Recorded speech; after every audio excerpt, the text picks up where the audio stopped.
guys, it's Emma Figgling with TYT Politics. By the way, tytnetwork.com/go. Have I told you to do it? Get us more reporters. Get us more resources. TYT Politics. So I want to go quickly over this very quick Trump story.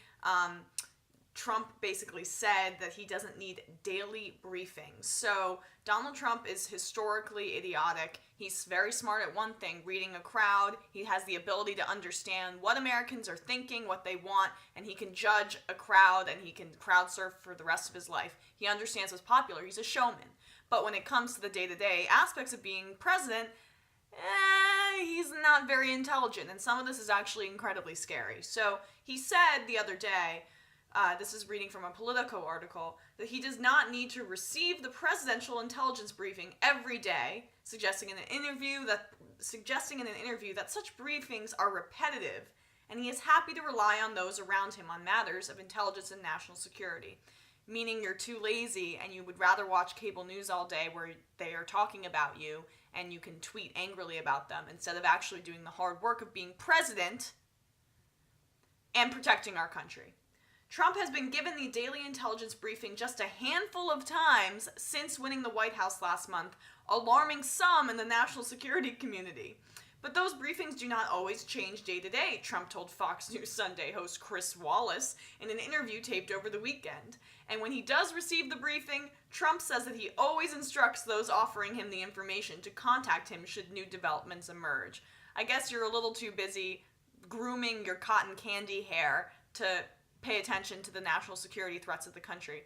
And is it surprising, given the complete disregard that you have shown the CIA and other intelligence communities when they're talking about what's going on in Russia? I'm not even saying that the Russians helped you get elected. I want there to be an investigation, but his utter disregard for it doesn't fit my narrative. It's not convenient to me. Blech.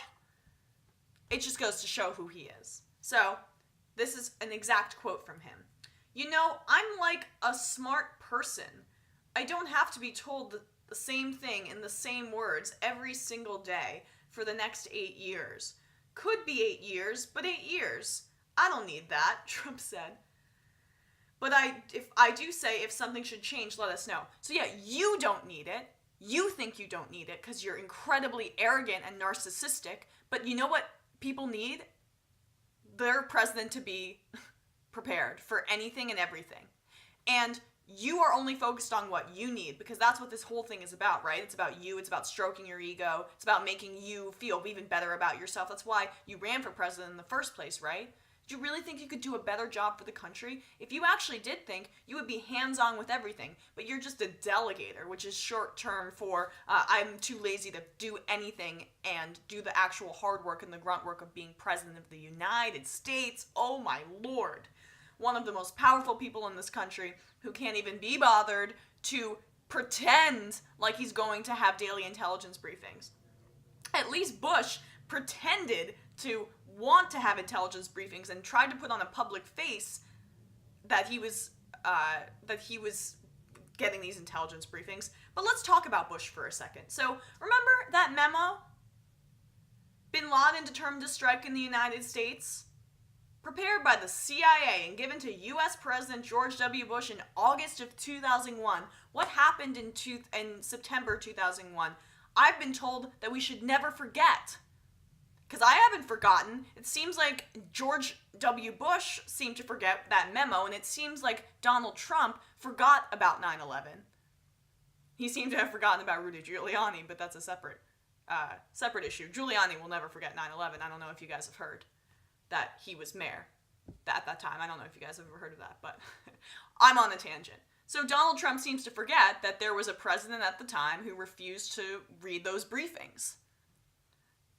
The brief that was given to President Bush at the time warned about Al-Qaeda and Osama bin Laden attacking the United States about a little over a month before it happened.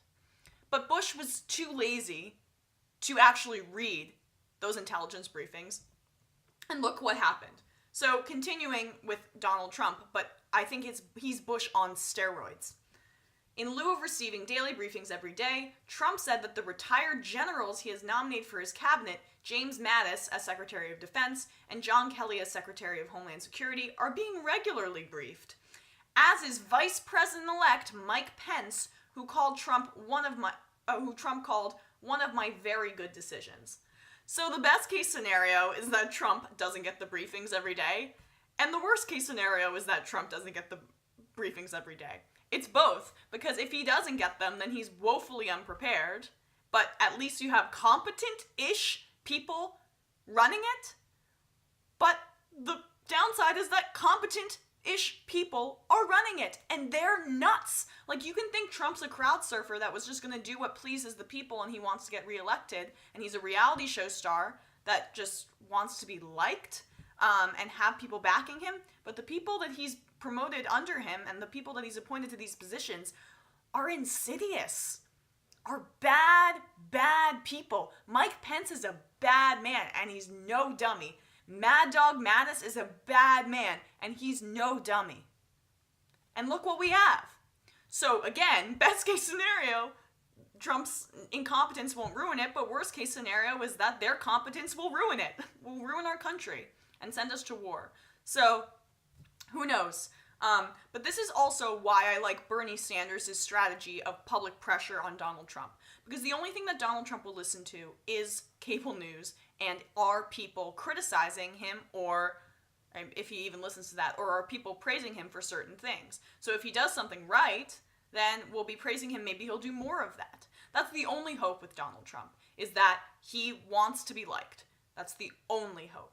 But he surrounded himself with an infrastructure of people that are so malevolent and are really the worst of the worst in terms of how you can, of Republican and conservative politicians.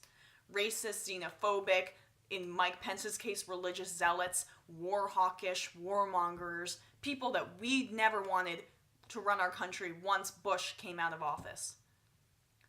So, but they're back. And they're back with absolutely unchecked power. The only potential check is public pressure like Bernie Sanders is doing and holding their feet to the fire. A political revolution, even if it is to stop someone as scary as Donald Trump and his markedly more intelligent underlings. All right, guys, have a great day. tytnetwork.com/go. Go!